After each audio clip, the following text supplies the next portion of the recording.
Hi friends, welcome back to my YouTube channel Vishal Pandey education. Friends, हमने अपनी last video में discuss किया था पास्ट परफेक्ट टेंस के बारे में, जिसमें हमने उसकी पहचान बताई थी। हमने बताया था फ्रेंड्स पहचान में कि जिस वाक्य के अंत में चुका था, चुकी थी, चुके थे, या था आदि आए, वो क्या होते हैं, हमारे पास्ट परफेक्ट टेंस होते हैं। और पार्ट 15 हमारा वो था फ्रेंड्स, उसमें हमने आपको डिस्कस किया था अफर्मेटिव और नेगेटिव सेंटेंसेस के बारे में।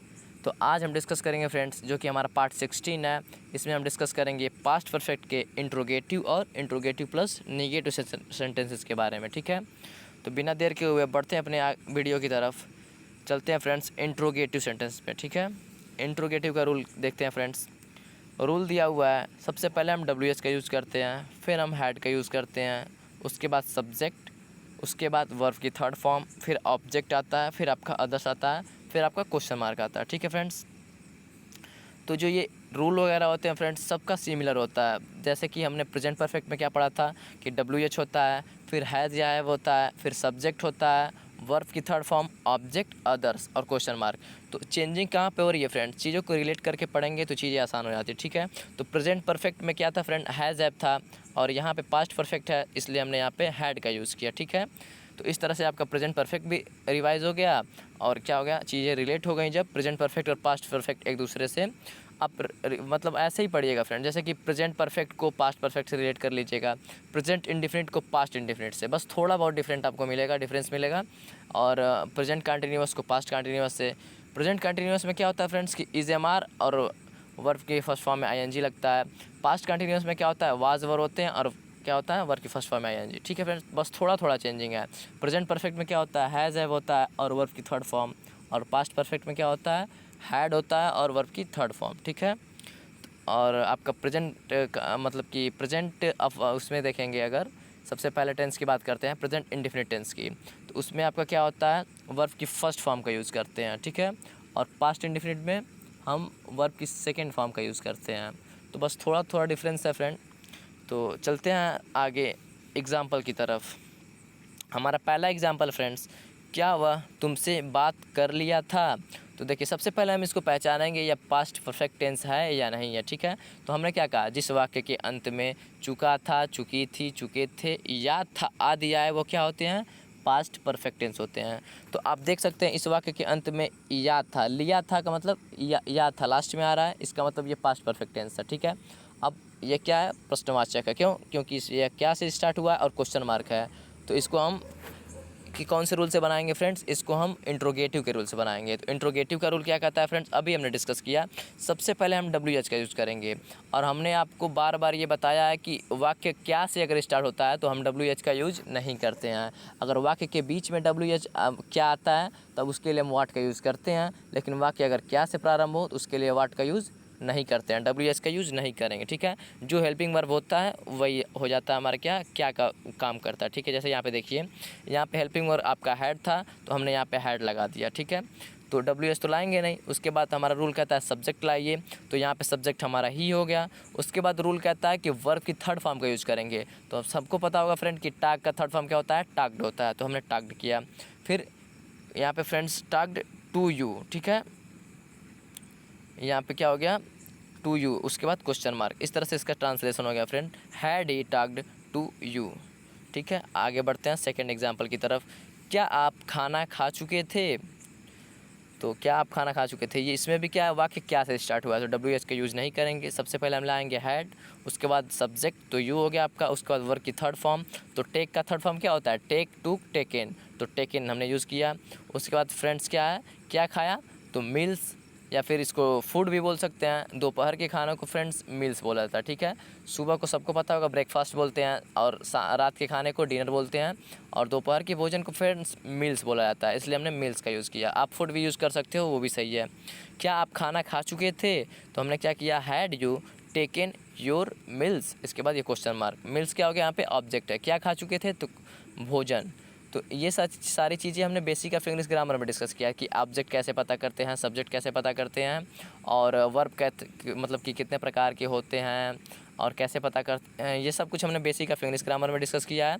अगर हाँ आप हमारी वो वीडियोज़ को नहीं देखे हैं तो हम डिस्क्रिप्शन में लिंक दे देंगे फ्रेंड्स, आप जाके पहले उस प्लेलिस्ट को चेक कर लीजिएगा, उसमें 4 वीडियोज़ होंगी, सबको देख लीजिएगा, फिर आके टेंस की प्लेलिस्ट में आइएगा। ठीक है फ्रेंड्स, तो आगे चलते हैं इंट्रोगेटिव प्लस निगेटिव सेंटेंसेस की तरफ। ठीक है, इसमें देखिए फ्रेंड्स रूल में थोड़ा सा बस चेंज है कि सब्जेक्ट के बाद नॉट का यूज़ हमने कर दिया, बाकी सारा रूल क्या है इंट्रोगेटिव का है ये। ठीक है, तो इसको आप देख सकते हैं WH हैड, सब्जेक्ट, फिर नॉट, उसके बाद वर्ब की थर्ड फॉर्म ऑब्जेक्ट, फिर अदर्स, और क्वेश्चन मार्क लगाना ना भूलिएगा फ्रेंड्स।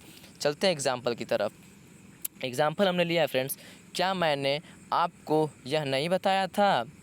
तो ये भी क्या है फ्रेंड्स, क्या से स्टार्ट हो रहा है वाक्य, तो इसलिए हम क्या करेंगे WH का यूज़ नहीं करेंगे। तो हमने हैड से वाक्य को स्टार्ट किया, तो हैड, उसके बाद हमने सब्जेक्ट आई लाया, और रूल कहता है कि सब्जेक्ट के बाद हम नॉट का यूज़ करेंगे, तो हमने क्या लाया नॉट, उसके बाद वर्ब की थर्ड फॉर्म। ठीक है, तो टेल, टोल्ड, टोल्ड होता है। ठीक है, तो यहाँ पे हमने टोल्ड लाया, उसके बाद ऑब्जेक्ट, तो ऑब्जेक्ट हमने यू लाया, उसके बाद यहाँ पे फ्रेंड्स दिस क्या है, यहाँ पे अदर्स है, उसके बाद हमने क्वेश्चन मार्क लगाया। ठीक है, तो इस तरह से इसका ट्रांसलेशन हो गया friends, had I not told you this.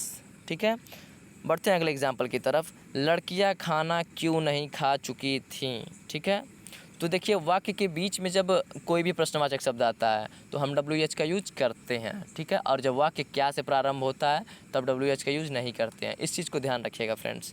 तो यहाँ पे दिया हुआ है लड़कियाँ खाना क्यों नहीं खा चुकी थी, तो वाक्य के बीच में आ रहा है आपका प्रश्नवाचक शब्द, तो हम WH से स्टार्ट करेंगे। और आप सबको पता होगा कि क्यू का ट्रांसलेशन वाई होता है, तो हमने सेंटेंस को वाई से स्टार्ट किया। फिर रूल कहता है कि हैड लाएंगे, तो हमने हैड लाया। फिर रूल कहता है सब्जेक्ट लाइए, तो यहाँ पे लड़कियाँ सब्जेक्ट हैं, तो उनका ट्रांसलेशन हो जाएगा द गर्ल्स। ठीक है, उसके बाद रूल कहता है कि नॉट का यूज़ करेंगे सब्जेक्ट के बाद, तो द गर्ल्स के बाद हमने नॉट का यूज़ किया। उसके बाद रूल कहता है कि वर्ब की थर्ड फॉर्म, तो आप सबको पता होगा ईट, एट, ईटेन होता है वर्ब की थर्ड फॉर्म, तो हमने यहाँ पे ईटेन यूज़ किया। उसके बाद रूल कहता है कि हम क्या करेंगे ऑब्जेक्ट लाएंगे, तो आपका फूड यहाँ पे ऑब्जेक्ट है। इस तरह से इसका ट्रांसलेशन हो गया friend, why had the girls not eaten food, question mark लगा दीजिएगा फ्रेंड्स। फिर चलते हैं आगे फ्रेंड्स नोट की तरफ। नोट दिया फ्रेंड्स, यदि पास्ट टेंस में 2 वाक्य बिफोर से जुड़े हों तो पहला वाक्य पास्ट परफेक्ट होता है तथा दूसरा वाला वाक्य पास्ट इंडेफिनिट होता है। ठीक है, इस चीज़ को ध्यान रखिएगा फ्रेंड्स। तो जैसे हमने एग्जांपल लिया है, मेरे आने से पहले वो आ चुका था। ठीक है, तो हमने क्या कहा फ्रेंड्स, पहला वाला वाक्य पास्ट परफेक्ट, तो मेरे आने से पहले वह आ चुका था, और दूसरा वाला वाक्य आपका क्या होता है फ्रेंड्स, पास्ट इंडेफिनिट होता है। तो पहला वाला, पहले से पहला वाला शब्द क्या है आपका, मेरे आने से पहले। ठीक है, तो ये क्या हो गया आपका पास्ट इंडेफिनिट हो गया ना, पहले वो आ चुका था। सॉरी फ्रेंड्स, यहाँ पे है कि मेरे आने से पहले वो आ चुका था, तो है क्या, मेरे आने से पहले वो आ चुका था। ठीक है, तो हम जब इसका ट्रांसलेशन करते हैं फ्रेंड्स, तो जो बाद वाला होता है उसको पहले बनाते हैं ना, जैसे वह आ चुका था, तो हम इसको क्या करेंगे, हमने लिखा है ना कि पहला वाला वाक्य पास्ट परफेक्ट, तो इसको पास्ट परफेक्ट के रूल से बनाएंगे। तो पास्ट परफेक्ट में क्या होता है, सब्जेक्ट, और उसके बाद क्या आता है वर्ब की थर्ड फॉर्म, हम का यूज़ हैड का यूज़ करते हैं, उसके बाद वर्ब की थर्ड फॉर्म। तो हमने क्या कर दिया, मेरे आने से पहले, तो वह आ चुका था, तो वह आ चुका था का क्या हो गया फ्रेंड्स, ही हैड कम। उसके बाद हमने बिफोर यूज़ किया, और इसके बाद दूसरा वाला वाक्य क्या होता है, पास्ट इंडेफिनिट के रूल से बनाते हैं। ठीक है, तो मेरे आने से पहले, मेरे आने से क्या हो जाएगा, आई केम। ठीक है, तो आई केम, चूँकि हमने वर्ब की सेकंड फॉर्म यूज़ किया तो ये क्या है, पास्ट इंडेफिनिट है। तो इस तरह से इसका ट्रांसलेशन क्या हो गया, ये आपका देखिए हमने अंडरलाइन करके इसलिए लिख दिया फ्रेंड्स ताकि आप समझ सकें। पास्ट परफेक्ट यहाँ पे क्या हो गया, ही हैड कम, और बिफोर के बाद वाला दूसरा वाला वाक्य जो है वो पास्ट इंडेफिनिट। तो इस तरह से इसका ट्रांसलेशन हो गया, he had come before I केम। और इसी का जस्ट अपोजिट हो जाएगा फ्रेंड्स आफ्टर में। ठीक है, बाद वाले में इसमें क्या है कि यदि पास्ट में 2 वाक्य बिफोर से जुड़े थे, अब अगला नोट हमारा है कि यदि पास्ट टेंस में 2 वाक्य आफ्टर से जुड़े हों तो पहला वाला वाक्य पास्ट इंडेफिनिट और दूसरा वाला पास्ट परफेक्ट, इसमें जस्ट अपोजिट हो जाएगा फ्रेंड्स। उसमें क्या था कि पहला वाला वाक्य पास्ट परफेक्ट और दूसरा वाला वाक्य पास्ट इंडेफिनिट, और इसमें क्या है कि पहला वाला वाक्य पास्ट इंडेफिनिट और दूसरा वाला पास्ट परफेक्ट। चलते हैं एग्जाम्पल की तरफ, मेरे जाने के बाद मेरे पिता आए। ठीक है, तो जैसे कि क्या हो गया, मेरे जाने के बाद मेरे पिता आए, तो इस तरह से फ्रेंड्स पहला वाला हम क्या करेंगे, पहले इसको ट्रांसलेशन करेंगे। तो मेरे पिता आए को पहले हम ट्रांसलेट करेंगे, तो पास्ट इंडेफिनिट के रूल से ट्रांसलेट करेंगे, तो हो जाएगा माई फादर केम। उसके बाद हमने आफ्टर का यूज़ किया।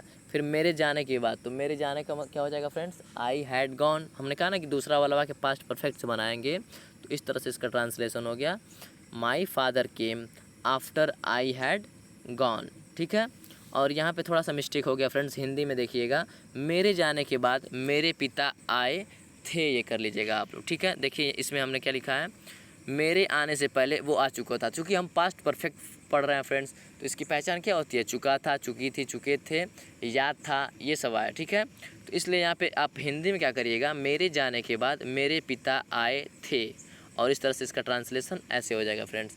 तो ये दो अलग तरह के नोट्स थे, तो इसको, इन चीज़ों को थोड़ा ध्यान में रखिएगा फ्रेंड्स। और बाकी तो इसको रिलेट करके पढ़ सकते हैं पास्ट परफेक्ट को किससे, प्रेजेंट परफेक्ट से। मिलते हैं अपने अगली वीडियो में, जिसमें हम डिस्कस करेंगे फ्रेंड्स आपका पास्ट परफेक्ट कंटिन्यूअस टेंस।